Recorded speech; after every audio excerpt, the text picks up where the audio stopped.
Mari Tuhan, Engkau yang nyatakan isi hatimu, Engkau yang nyatakan Tuhan firman-Mu, apa yang Kau ingin sampaikan.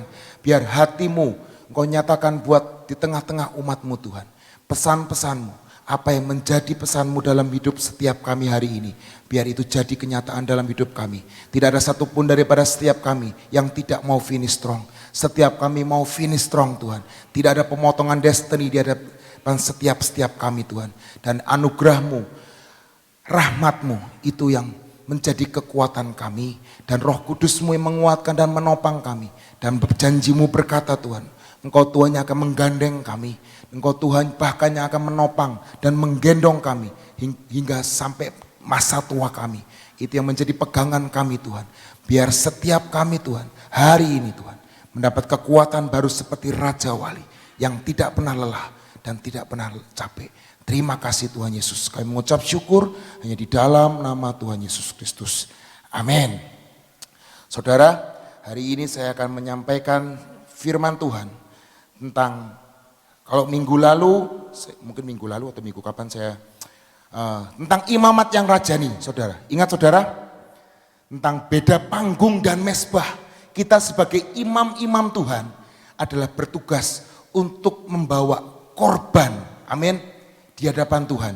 Itu adalah tugas setiap kita seorang imam.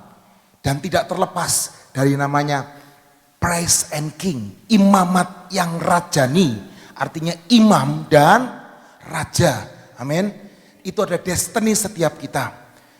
Dan tadi ketika kita nyembah Tuhan, Roh Kudus itu mengingatkan dalam hati saya. Ada satu kata di hati saya. Hari ini saya mau nyampaikan tentang bagaimana kita ada di hadapan mesbah Tuhan. Dan Tuhan mengingatkan imamat yang rajani. Dan ketika saya ingat tentang imamat yang rajani, Tuhan tuh menggambarkan, ingat nak, Yerobeam.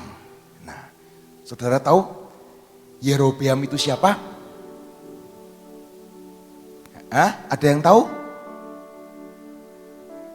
Pemberontak. Itu yang kita ingat. Kata satu kata, pemberontak. Betul satu? Bukan yang anaknya Salomo loh saudara. Salomo itu anaknya namanya Rehabeam. Yerobeam itu adalah pegawai yang tangkas. Pegawai yang luar biasa dari Salomo. Dan Alkitab mencatat dia adalah satu-satunya setelah Daud yang dinubuatkan kalau kerajaannya akan sampai selama-lamanya seperti Daud. Betul? Firman Tuhan berkata seperti itu. Dia satu-satunya setelah Daud dinubuatkan yang baik, dinubuatkan yang luar biasa. 2 minggu yang lalu banyak dari kita dinubuatkan yang luar biasa. Betul?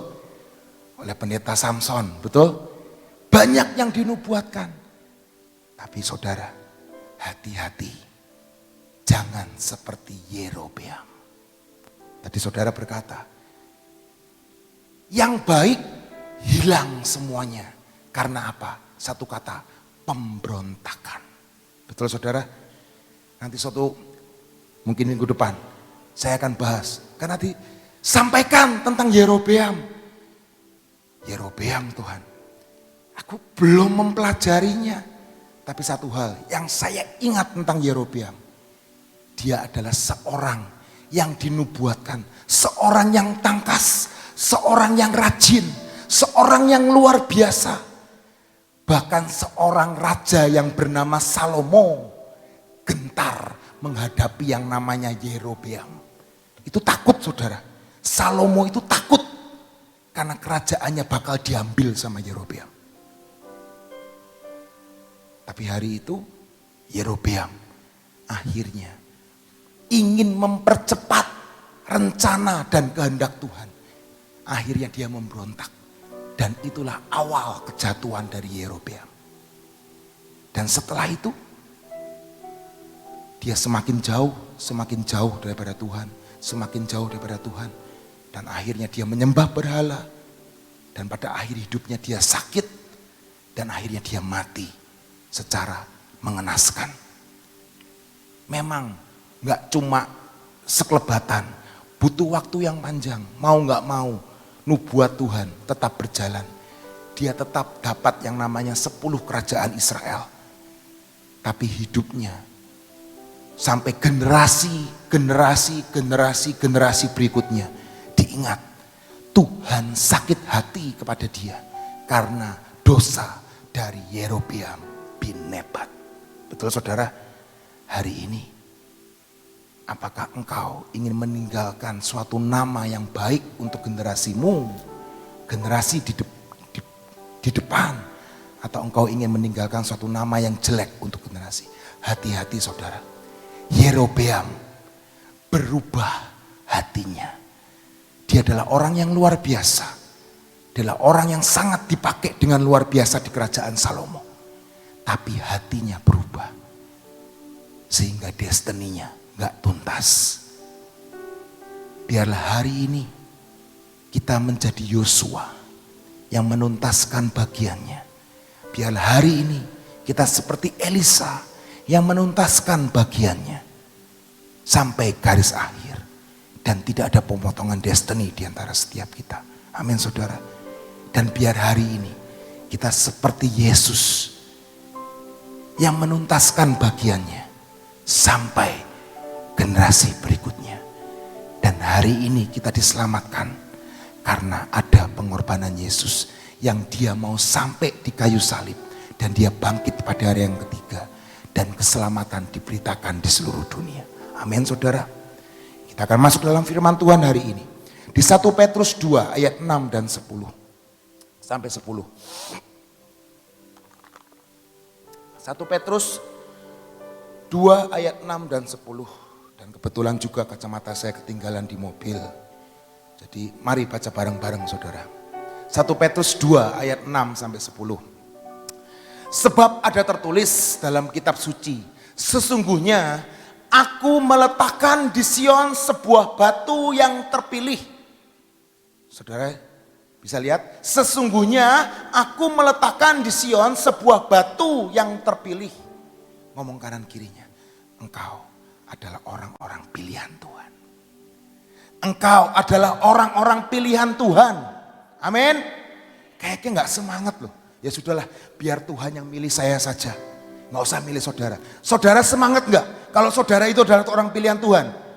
Baca bareng-bareng yuk. 1 Petrus 2 ayat 6. 1, 2, 3. Sebab ada tertulis dalam kitab suci. Sesungguhnya aku meletakkan di Sion sebuah batu yang terpilih. Sebuah batu penjuru yang mahal. Dan siapa yang percaya kepadanya tidak akan dipermalukan. Amin. Saudara percaya gak sih? Yesus di dalammu dan Yesus di dalamku dan kita semua ada di dalam Yesus. Percaya enggak? Dan Tuhan sudah meletakkan batu itu di dalam hidup saudara dan saya. Dasar batu itu melambangkan dasar saudara. Sebuah bangunan akan dibangun, akan diletakkan sebuah batu. Ketika kita doling, ketika kita doper, seringkali kita bawa batu. Ada yang batu putih, ada yang batu hitam. Artinya apa? Kita meletakkan dasar yang baru. Yaitu siapa?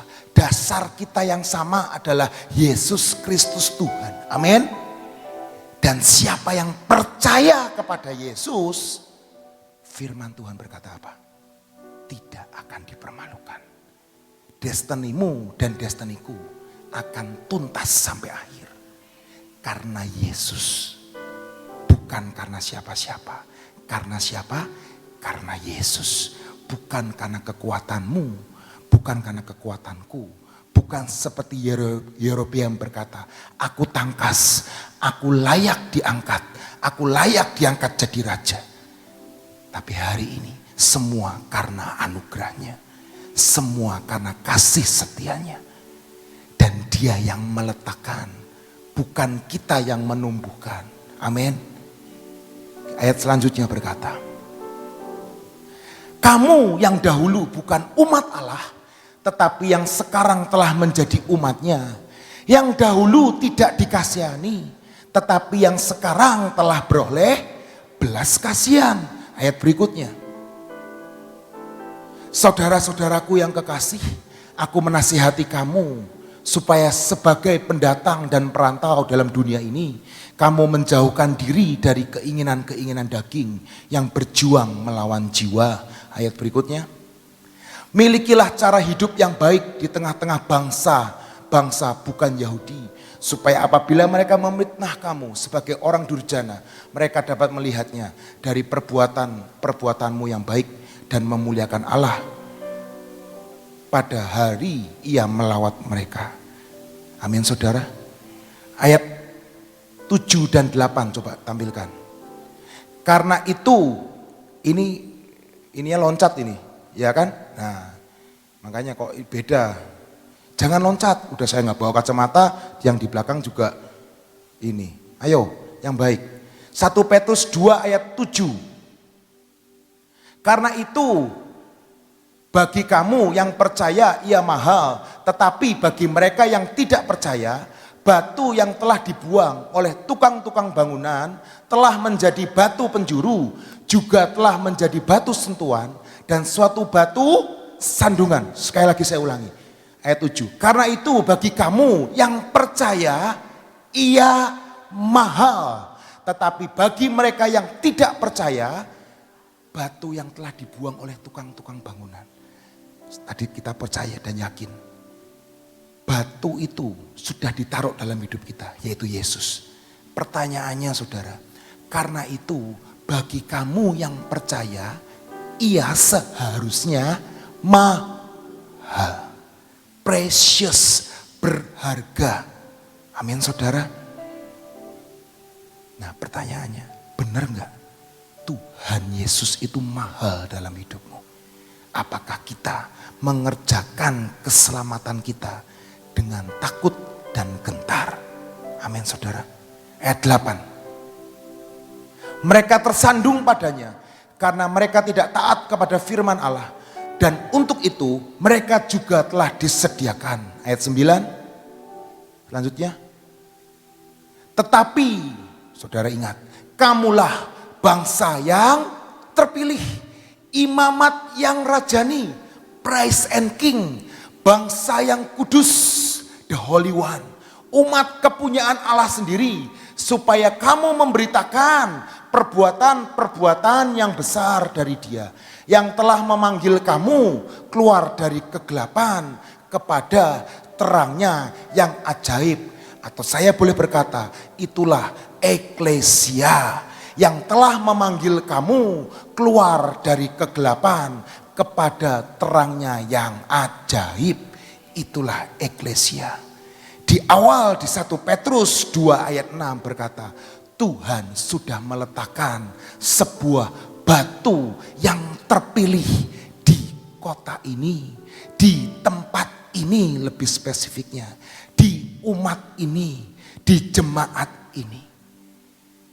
Saudara dan saya, mau gak mau, adalah orang yang menjadi pilihan Tuhan. Amin. Bukan saudara yang memilih Tuhan, tapi Tuhan yang memilih saudara. Amin saudara. Dan kita percaya nilai itu Yesus yang sudah taruh di dalam hati kita. Yesus di dalamku dan aku di dalam Yesus, itu bernilai sangat tinggi. Amin saudara. Dan itulah identitas kita yang baru di hadapan Tuhan. Dan hari ini ketika kita ada di hadapan Tuhan, di mezbah Tuhan, mari kita bawa persembahan kita. Kita bawa pujian kita. Kita berlaku seperti imam dan raja. Amin saudara. Tugas imam dan raja adalah membawa yang namanya korban. Amin. Bukan cuma pendeta, bukan cuma penatua, tapi kita semua adalah imamat yang rajani. Amin.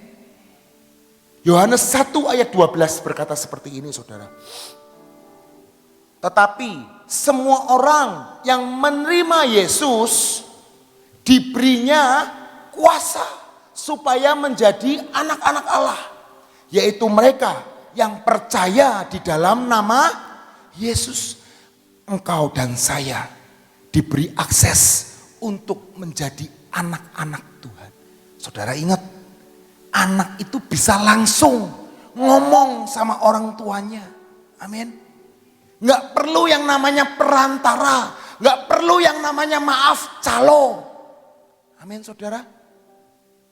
Saudara dan saya adalah anak-anak yang dibawa dan diberi kuasa menerima. Dan kita boleh datang kepada Bapak kita kapanpun. Nggak perlu calo, nggak perlu perantara lagi saudara. Amin saudara. Mari hari ini, kalau engkau belum minta sesuatu, mari minta sesuatu.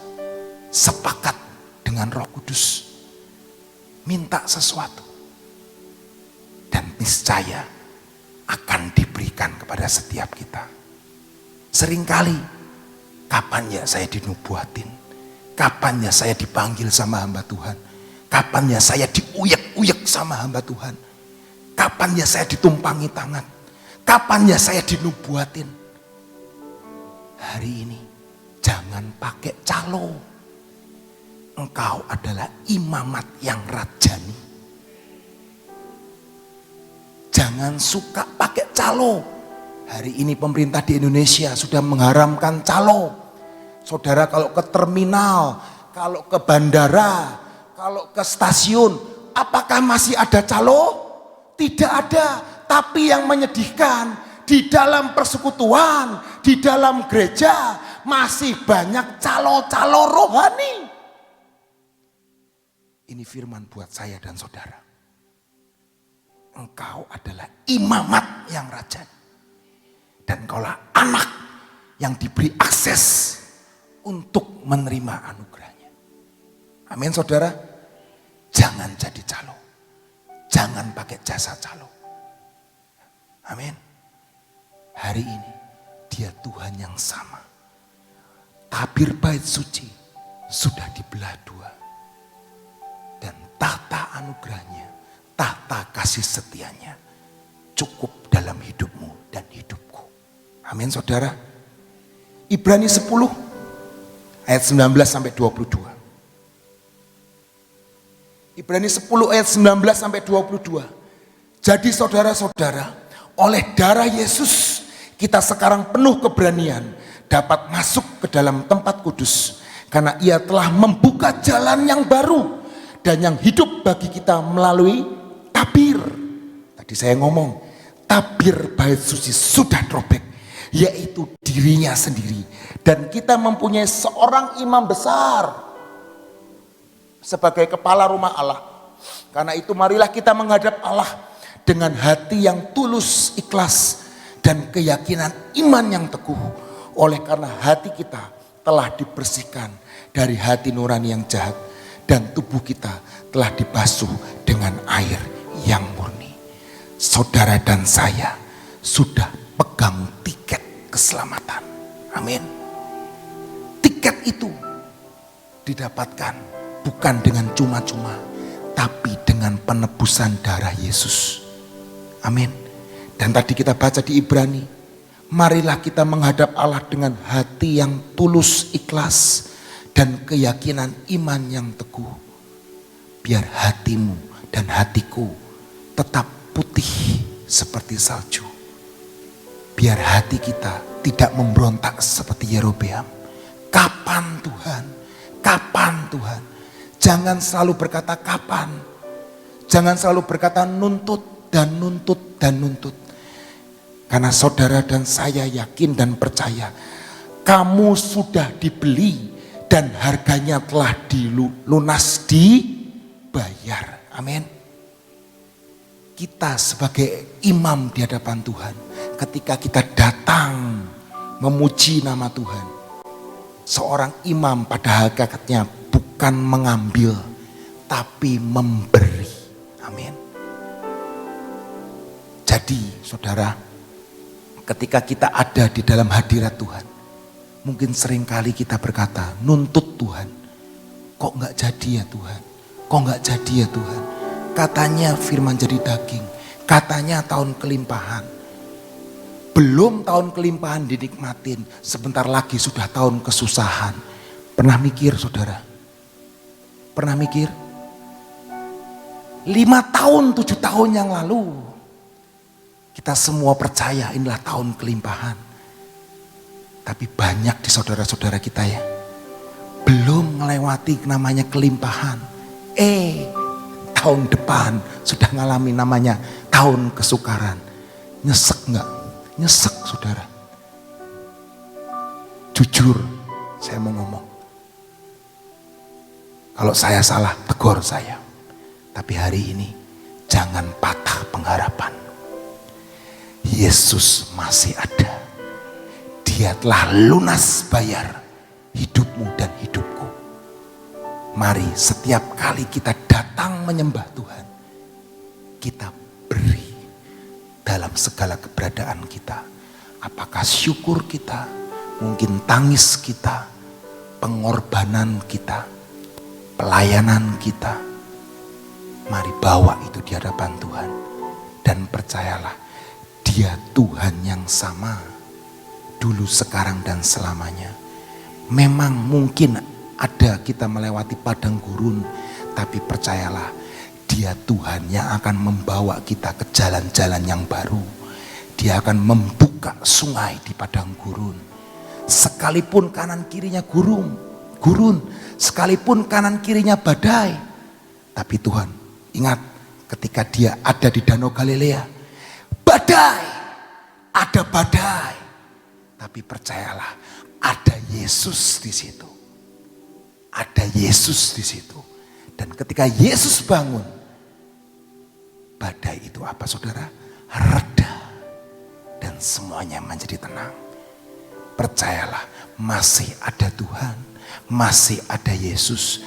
Jangan pernah putus pengharapan, karena Dia Tuhan yang sama, yang mengasihi saudara dan saya. Tetap melekat, tetap ada di dalam hadiratnya. Jangan keluar dari hadiratnya. Yerobeam, dia memberontak, dia keluar dari hadirat Tuhan. Dia jauh dari yang namanya Yerusalem. Dan pada akhirnya hancur hidupnya. Hari ini saudara dan saya ada di kota Sion. Mari nyatakan, deklarasikan, batu penjuru itu sudah ada dalam hidupku. Batu yang terpilih itu. Dan mari kita tetap berkata, Yesus yang sama yang akan menyelamatkan engkau dan saya. Haleluya. Amin. Saudara, di dalam Yesus selalu ada jaminan. Benar? Di dalam Yesus selalu Tuhan itu memberikan jaminan buat saudara dan saya. Tapi persoalannya seperti begini. Saudara itu kan pernah ikut, misalnya ada yang ikut asuransi, ya.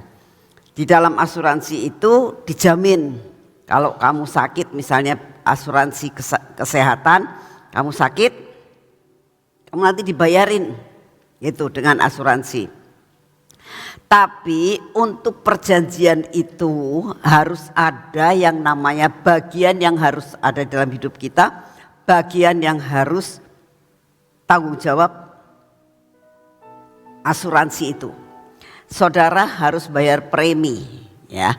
Kalau saudara nggak bayar premi terus-terusan, saat saudara sakit misalnya nggak dibayar. Kenapa kok nggak dibayar? Aku kan sudah ikut asuransi, misalnya. Asuransinya ngomong begini, kewajibanmu kamu lakukan nggak? Nah, demikian juga tadi cerita tentang Yerobeam, ya. Dia mendapatkan janji yang luar biasa dari Tuhan. Bahkan sampai dikatakan 10 suku aku berikan kepadamu. Kalau kamu benar-benar taat dan setia, engkau akan diberkati lebih dari Daud. Itu ajaib, dan itu suatu janji yang wow banget. Kenapa dia nggak bisa mendapatkannya? Karena dia nggak bayar premi. Tuhan menjanjikan luar biasa anugerah. Keselamatan yang Tuhan berikan kepada saudara itu anugerah, ya. Tapi ada bagian yang menjadi bagian kita, yaitu bayar premi. Artinya apa? Bayar kewajiban yang harus kita lakukan. Apa kewajibannya? Ya ada di semua, ada di dalam firman Tuhan. Lakukan firman Tuhan dengan setia.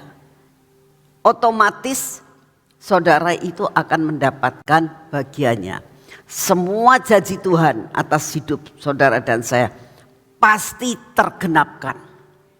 Asalkan saudara dan saya melakukan bagian yang harus kita lakukan.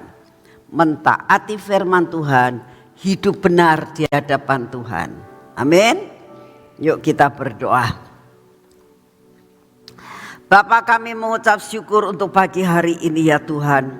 Engkau membawa kami masuk dalam pujian dan penyembahan selama 1 jam.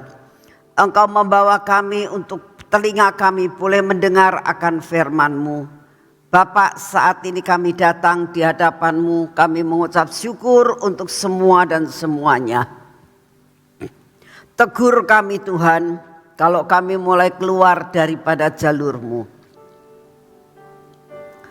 Biarlah kami boleh mengerti bagian yang harus kami lakukan. Dan bagian yang Engkau lakukan dan janjikan, itu pasti menjadi kenyataan dalam hidup kami. Terima kasih Tuhan Yesus. Dimanapun kami berada saat ini, banyaklah Kau berbicara dalam hidup kami Tuhan. Untuk kami berjalan sesuai dengan track yang Engkau tentukan untuk kami jalani. Terima kasih untuk semua dan semuanya. Kami berdoa buat saudara-saudara kami dimanapun mereka berada saat ini. Apapun yang saat ini mereka sedang hadapi Tuhan. Dengan keadaan resesi, dengan keadaan segala sesuatu yang terjadi di dunia ini. Kami tahu persoalan tetap ada. Apabila menghadapi persoalan perekonomian saat ini, Tuhan Kau buat jalan. Biarlah Kau tegur bila mulai hidup dalam jalur yang tidak benar. Engkau bawa kembali, Kau ampuni dosanya, dan Kau buat jalan. Bapak, kalau saat ini menghadapi sakit penyakit, kami berdoa saat ini ya Tuhan. Engkau yang akan mendatangkan akan malaikat Rafael kepada mereka semua yang saat ini sedang menghadapi sakit penyakit. Biarlah Kau jamah dan Kau sembuhkan dengan daun kesembuhan. Saat ini apabila menghadapi segala masalah keluarga Tuhan, dalam menghadapi suami, menghadapi istri maupun menghadapi anak-anak, dalam pergumulan-pergumulan yang ada kami doakan saat ini ya Tuhan. Engkau berikan jalan keluar.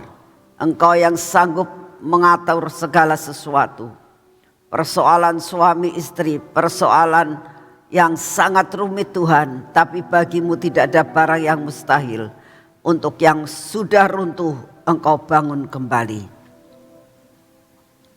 Terima kasih untuk kasih setiamu.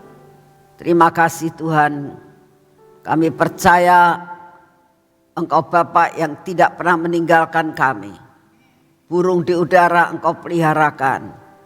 Kami percaya Tuhan, Engkau tetap akan memberikan rezeki buat kami dan memberkati usaha dan pekerjaan kami hari ini. Terima kasih untuk semuanya. Bapak, kami berdoa untuk bangsa dan negara kami pada saat ini ya Tuhan. Kami berdoa biarlah masalah perekonomian yang ada saat ini, masalah kemelut yang masih ada di negara ini. Kami minta di dalam nama-Mu, Engkau turun tangan Tuhan. Engkau sanggup menyelesaikan segala masalah yang ada dalam negara kami ini. Kami minta di dalam nama-Mu, biarlah Engkau memberkati akan Bapak Presiden kami dan semua stafnya. Engkau berikan hikmat marifat, Engkau berikan kebijaksanaan, sehingga dapat mengambil keputusan-keputusan yang pas Tuhan. Sehingga mengentaskan akan semua persoalan yang saat ini ada. Terima kasih untuk kasih setia-Mu. Kami berdoa untuk lawatan pulau-pulau Tuhan. Buat saudara-saudara kami yang saat ini sedang pelayanan di pulau-pulau. Kami berdoa biarlah mereka ada di dalam perencanaan yang daripada-Mu. Semua planning-Mu akan terjadi dalam kehidupan mereka. Terima kasih untuk kasih setia-Mu ya Bapak. Saat ini kami datang di hadapan-Mu Tuhan. Kami tetap mau minta daya tahan tubuh yang baru pada pagi hari ini. Berikan kepada kami daya tahan tubuh yang baru Tuhan. Memasuki akan sel-sel dalam tubuh kami. Memasuki dan bercampur dengan darah-Mu. Supaya darah yang ada dalam diri kami diperbarui dengan daya tahan tubuh yang dari Tuhan. Terima kasih untuk semuanya. Kami terima di dalam nama Tuhan Yesus. Terima kasih Bapak untuk kasih setia-Mu. Di dalam nama Tuhan Yesus kita akan masuk dalam pengurapan.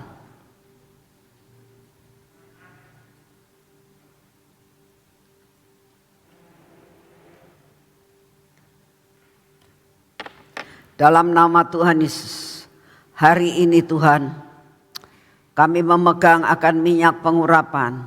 Biarlah pengurapan ini turun atas hidup kami, sehingga mengakibatkan kami tahu, pengurapan mengakibatkan, maka penyertaan-Mu akan sempurna dalam hidup kami. Biarlah pengurapan ini jatuh pada mata kami, pada telinga kami ya Tuhan, pada bibir mulut kami dan hati kami Tuhan. Biarlah hari ini Tuhan, seluruh hidup kami ada dalam kontrol yang daripada-Mu. Semua yang tidak baik dalam hidup kami Engkau patahkan. Kami olesi minyak akan tangan kami ini Tuhan. Karena tangan ini akan kami melakukan semua pekerjaan kami hari ini. Biarlah apa yang kami kerjakan hari ini tidak ada yang gagal. Semua penyertaan-Mu sempurna. Kami dapat memberkati orang dan kami dapat menerima semua berkat yang terbaik yang daripada-Mu. Biarlah kaki kami berjalan dalam jalan yang sudah Engkau tentukan hari ini ya Tuhan. Supaya perjalanan kami menjadi berhasil. Tidak ada batu sandungan yang menyandung kami. Melainkan kami boleh berjalan sampai garis akhir. Terima kasih Bapak. Segala pujian, hormat dan syukur kami naikkan di hadapan-Mu. Di dalam nama Tuhan Yesus. Amin. Selamat pagi. Tuhan memberkati saudara semuanya.